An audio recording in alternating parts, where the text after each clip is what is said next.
কাল আমি বেলদার কোন দোকানে আবার পুজো শপিং করতে চলে গেছিলাম। আর আমি কি কি কিনে আনলাম, আমার নিজের জন্য কি কি কিনলাম, অভিহিতের জন্য, ছেলের জন্য কি কি কিনলাম, বেলদার কোন দোকানে গেলে আপনি এক ছাদের নিচে সব জিনিস পেয়ে যাবেন, জানতে হলে কিন্তু আজকে পুরো ব্লগটায় আমার সঙ্গে থাকতে হবে। আজ 9 সেপ্টেম্বর মঙ্গলবার, আর এখন বাজে সকাল 7:30। আমি এখন ভয়েসটা দিচ্ছি আর ক্লিপগুলো দেখছেন কাল বিকেলবেলায় আমি ছেলেকে মায়ের বাড়িতে ছেড়ে দিয়ে তারপরে চলে গেছিলাম একটু বেলদা বাজারে।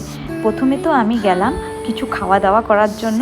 আমার না খুব খিদা পেয়ে গেছিলো, আর আমার যখনই খিদা পায় আর আমি যখনই বেলদা বাস স্ট্যান্ডের উপর দিয়ে যাই তখনই আমার এই ভোলাদার দোকানের কথা মনে পড়ে। ভোলাদার দোকান থেকে আমি নিয়েছিলাম নিমকি মাখা। এই নিমকি মাখা হচ্ছে আমার ওয়ান অফ দ্য ফেভারিট জিনিস। মানে আমার আগে চটপটা কিছু খেতে ইচ্ছা হলেই আমি ভোলাদার দোকানের নিমকি মাখা খেতাম। দারুণ লাগে। তেঁতুল চাটনিটা দিয়ে নিমকিটা যে মেখে দেয় না, যে একবার খাবে তার মুখে কিন্তু নিমকি মাখা স্বাদটা লেগে থাকবে।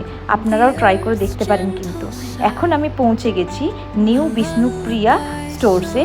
এটা হচ্ছে পুরো বেলদা মেন রোডের উপরেই, পাঞ্জাব ব্যাংকটা পেরিয়ে গেলে আমি বিষ্ণুপ্রিয়াতে ঢুকে পড়েছি। ঢুকে পড়েই দেখছি আমাদের বন্ধু সাগরের ভাই, ও আমাকে বলছে যে কি দেখবে বলো। আমি বললাম দেখার তো অনেক কিছু আছে।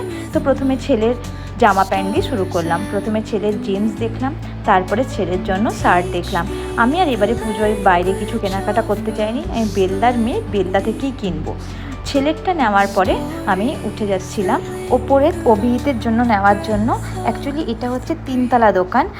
ফার্স্ট ফ্লোরটা হচ্ছে আপনার মেয়েদের, আর সেকেন্ড ফ্লোরটা মানে যেটা 3তলা সেটা হচ্ছে জেন্টস সেকশান, মানে ছেলেদের, বড় ছেলেদের জিনিসপত্র পাওয়া যায়। এখানে এসে আমি জিন্স প্রথমে দেখে নিচ্ছিলাম। এক কালারের জিন্স দেখালো, তারপরে কিছু শার্ট দেখলাম, কিন্তু আমি শার্ট নেইনি কারণ অভিজিতের কোন শার্ট পছন্দ হবে না। তো ওর জন্য আমি একটা টি শার্টই কিনলাম, আর ভাবলাম যে ও নিজেরটা শার্ট নিজে এসেই কিনে নিয়ে যাবে। ও যে টি শার্টগুলো দেখাচ্ছিল এত সুন্দর কাপড়, হাত দিতে একদম নরম আর লাইট ওয়েট। আমার মনে হলো যে অভিহিতের নিশ্চয়ই পছন্দ হবে। তো আমি তবুও ভয় করে অভিহিতের জন্য একটা জিন্স আর একটা টি শার্ট নিলাম। দেখুন এই জিন্সটা নিয়েছি, কত সুন্দর কালারটা, যদিও একটু ডার্ক লাগছে মোবাইলে, কিন্তু কালারটা একটু লাইট ছিল। এগুলো হচ্ছে ব্লেজার, বাচ্চা ছেলেদের ব্লেজার। আমি দেখছিলাম আমার দেওরের সামনে বিয়ে আছে, তাতে ছেলের জন্য একটু দেখছিলাম আর কি। তারপরে ভাবলাম পুজোটা কাটুক, তারপরে ধীরে সুস্থে ছেলের জন্য ব্লেজার যা কেনা যাবে। এখন আমি চলে এসেছিলাম ওমেন সেকশানে। এখানে এসেই আমি দেখছিলাম শাড়ি। আমি তো সেদিন শাড়ি কিনেছি, আবার শাড়ি দেখে আমার শাড়ি কিনতে ইচ্ছা হয়ে গেছিলো। এগুলো সব বালুচরি ছিল, লাল সাদা বালুচরিটা আমার খুব পছন্দ হয়েছে।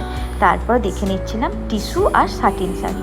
এই শাড়িটা নাকি এখন ট্রেন্ডিং চলছে, কিন্তু টিস্যুটা এত লাইট ওয়েট আর কালারটা বেবি পিঙ্ক আমার এত ভালো লেগে গেল, তো আমি ওই বেবি পিঙ্কের টিস্যুটা নিয়ে নিলাম। এইগুলো দেখুন, একজন পাশে ছোট্ট বাচ্চা মেয়েদের ফ্রক দেখছিল। কি সুন্দর সুন্দর ফ্রক না।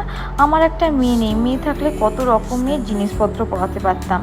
এখন আমি নিচে আসতেই আমাকে দেখাচ্ছিল যে তোমার জন্য জিন্স দেখো। আমি বললাম দেখাও।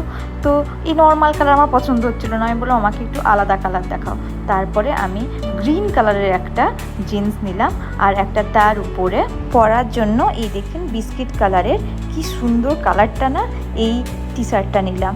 আমার এই শার্টটা এত ভালো লাগলো কালারটা, আমি বললাম না এটা নেই, আমার দারুণ লাগছিল কালারটা। তারপর ওয়ান পিস দেখতে, আমার যাই দেখছি তাই নিতে ইচ্ছা হচ্ছে।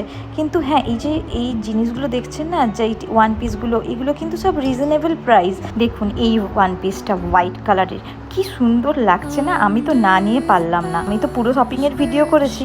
তো আমি তখন দাদাকে বললাম, দাদা আমি যে তোমার শপিংয়ের ভিডিও করলাম, তো আমার শপিং দেখে যারা কিনতে আসবে তাদের তুমি কি এক্সট্রা সুবিধা দেবে? তখন বলল পুরো কেনাকাটার উপরে এমনিতে তো 10% ছাড় থাকে, আমার শপিং দেখে যদি কেউ কিনতে আসে তাহলে আরও এক্সট্রা 5% ছাড় পাবে।